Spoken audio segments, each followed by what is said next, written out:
هو ما حاول يبرر، حاول كتير، حاول يرجع، حاول كتير، بس انت ما رح ترجعي.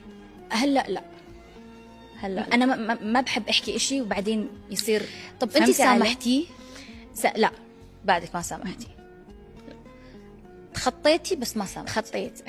شوفي التخطي اشي وانك تسامحي شي تاني.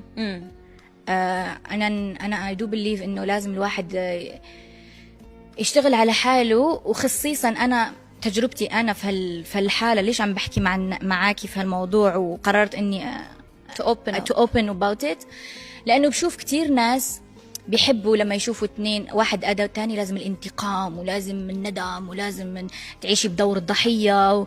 أنا ما دور ضحية قرار، أنت تقرري تكوني ضحية. سهل، أسهل شيء، أسهل شيء إني ضحية وأبكي لك وإجي وأنا مسكينة وشوفوا شو صار في حالتي. لا، ما ولا مرة أختار إني أكون ضحية على فكرة. حتى أنا أي شيء صار في حياتي بتخطاه. ربي أعطانا قوة التخطي، لازم نتخطى.